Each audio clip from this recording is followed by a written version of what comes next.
Good afternoon, Scott Redler, T3 Live. Welcome to today's recap. So we came in today not really knowing what to expect. Basically a flat open. Off the bat, it seemed like they were trying to sell the S&P. They were coming in selling the futures.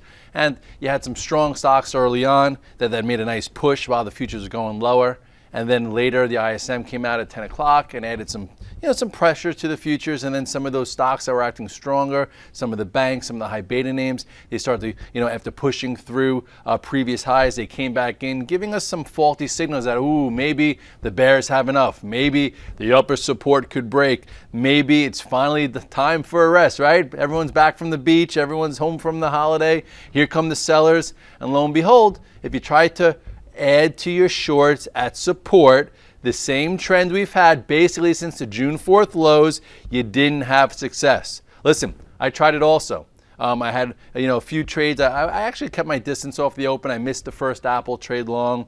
I missed the Amazon trade through 250, and basically tried to buy support on Google around 680. And then I went short Amazon, a little early before the reversal. And then, PS, once we came down and broke below 140, just say 25 on the spiders, and then bounced back, I'm like, you know what? Let me give the bears the benefit of the doubt. Let me see if I could short the spiders because I came in pretty much flat after last week, paring my positions down, and I got stopped out. Bears had no control. They bent the market, couldn't break it, same story, and then I switched some gears and played Apple for what was a strong move in the afternoon. It showed relative strength all day, and now day one into the new fall season, and it looks like the same complexion. Obviously, we still have the ECB on Thursday. We have the jobs number Friday, but if you take a quick look at the SPX here, you'll see that this level that has been basically holding during the previous 2 weeks is still intact. We do still have this outside day where the market tried to push through. What was that? That was 1422. Made a outside day in reverse. A good time to take some positions off. A good time to switch gears after a really nice run that it got accelerated on August 3rd. So why not, right? Nice, almost 2 weeks of big time gains. Outside reversal, technically. Time to switch gears. Now you take a closer look here, and you have the same trend. Okay, we came down, we briefly broke below 1397. What was the low here today? 1396, but no follow through selling. So uncommitted bears covered, closed off the lows, and now we still have a defined range. You have this descending channel here that's controlling this move or keeping it intact, and the longer we stay above this level, perhaps getting through Thursday, the more the higher the probability we break this and test the highs. But again, this is your defined support. I know for me, I tried shorting after a move lower. You look at the spiders here, and it didn't prove fruitful, right? Here is the lows. Here is the 8-day, which we broke but held the 21-day.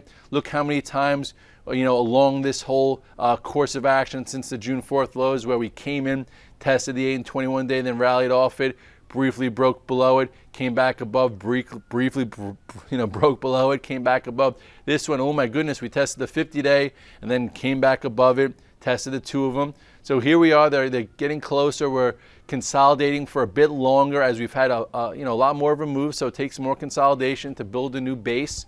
And at the same time, the 50 days moving higher. You have this more gradual uptrend moving higher, and we're still holding in there. If you look at the 5-minute chart, let me just show you why I put a stop in. Guys on my my virtual trading floor saw that I went short. Yes, Red Dog is not a permable. I trade the action.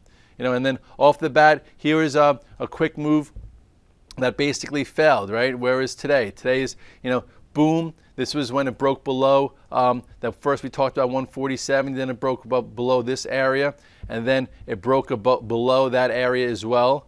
And then right around here, I'm like, you know what? Let me short a little bit. I'll short a little bit. Maybe actually it was right around here before leaving for for a few meetings in the gym. Actually, I'm like, here's a move down. We put a short-term little pivot in, bounced off it. I'm not going to add down here. I'm going to short a bounce, but I'm going to put my stop in at 140.65 because if the bears have any control, they should not have let this spiders regain this area, right? If you want to draw a little bit of a bear flag, right? This is your pole. Here's your flag. They should have been able to contain the bottom third of this overall range, which they could not. So I left. By the time I came back, I was stopped out right around 140.70. lost a little bit of money, right? Not so bad. Tried around 140.40, lost 25 cents. Better than losing this. Better than, cost averaging it all the way up and then getting capitulated out right here into prior resistance where some guys might have even shorted for a cute trade that closed off the highs. But it was worth a try, and we held again. And if you look at the chart of the spiders, every time, we've come in to the bigger support areas, there were better buys than adds. So maybe one day that changes, but if not, you're going to see, a lot higher prices. Apple, true leadership once again today.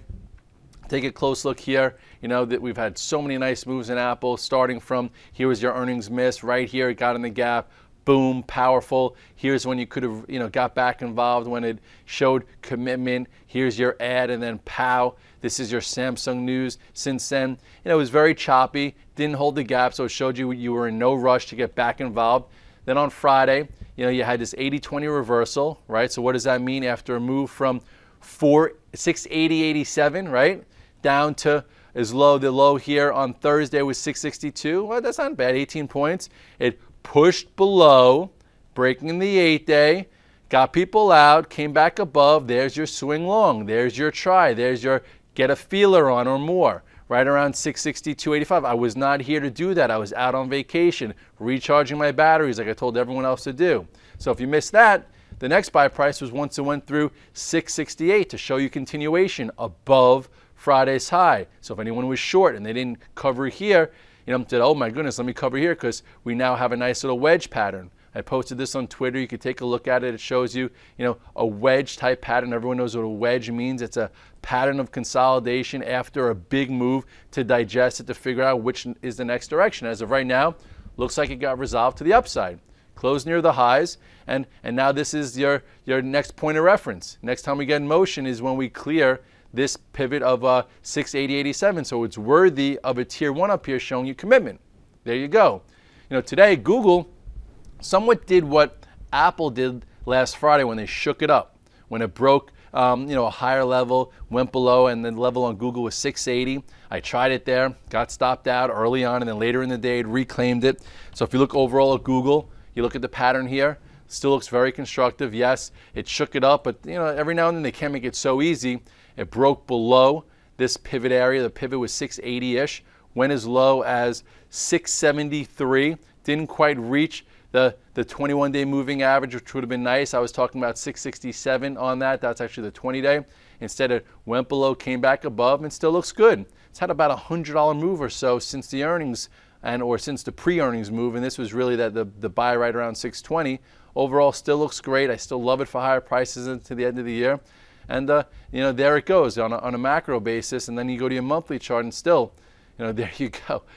Made a high in 2007, has a lot more going for it now. Still looks really good. Nice inside move so far. And there's your high of 747. Amazon, I'm not going to really show you the chart.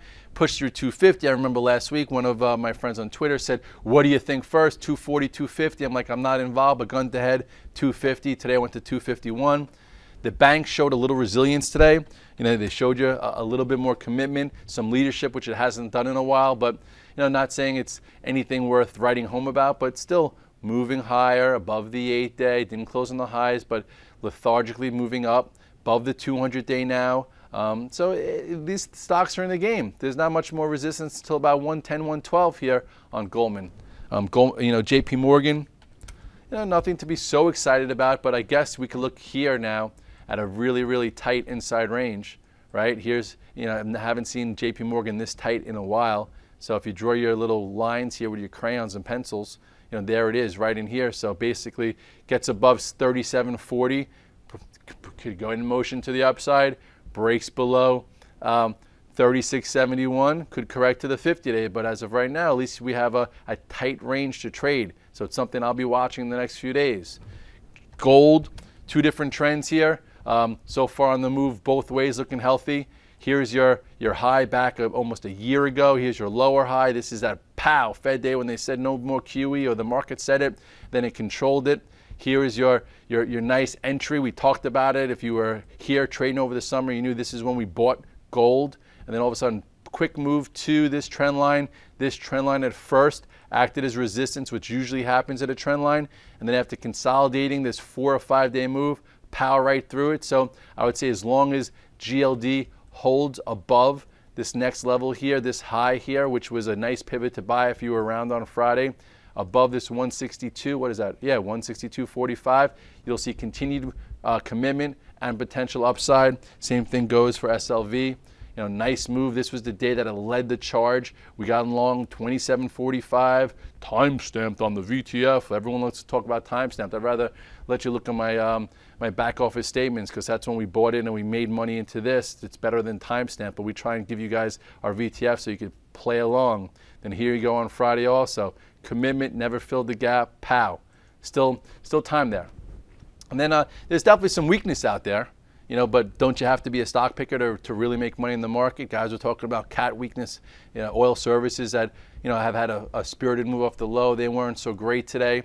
You know, oil was down. So it wasn't like you could throw a dart at the board, but if you could, everyone would do this. You know, you need to have the right stock selection, game plan, tier size, commitment, discipline, risk management. There you go. A lot of things going on in order to become successful. You know, if you look at Caterpillar, it's really been weak. You know, this entire year, starting from way back when it still, you know, started this downtrend right here on this small breakout failure.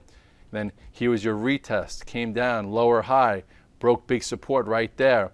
You know, came in, tried to break above, and I think I drew this line. I don't know who I was with. Push through failure right there. That was your exit.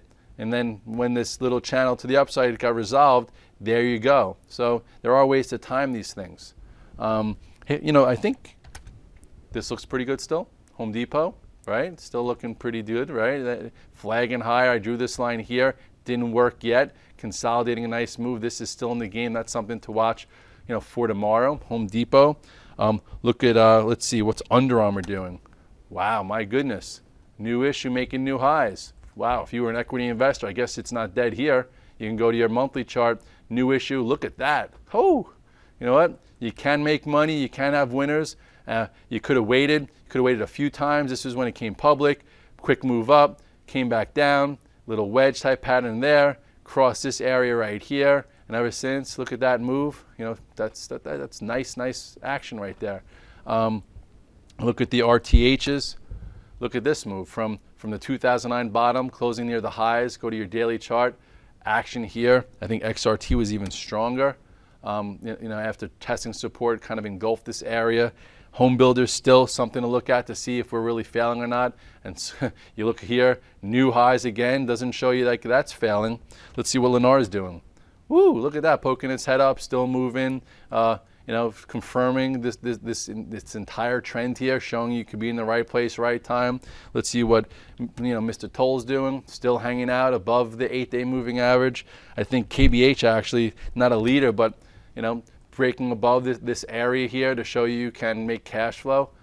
So I hate the fact, and I just don't like reiterating the fact that there is money to be made, but it's not like it's growing on trees. You have to have a plan. You have to have a process. You could be an equity macro investor, stock picker, and hold things and use your 50-day, 100-day, 200-day. You could be a momentum trader, use your 8-day, 21-day. You know, you could buy high, sell higher. Ooh, I know that sounds taboo, but it can be done, and there are stocks that do that. You could play short-term intermediate trends and like watching this 1395, 1398, trying to stay with positions until that breaks. You know what? Get net short, then see if we hold 1376, or we hold that level, go sideways, we start breaking above 1416. You get long, you take a little portfolio, then see how we act at 1422 to 1426. These are all things I'm just rolling off my head. There's no teleprompter in front of me. This takes time, it takes experience. This is how you maneuver the markets. You know, just basically pick your time frame, pick how much time you want to get involved, and stop complaining and start making some money. Scott Redler, T3 Live, the recap. See you at the morning call. Have a good night.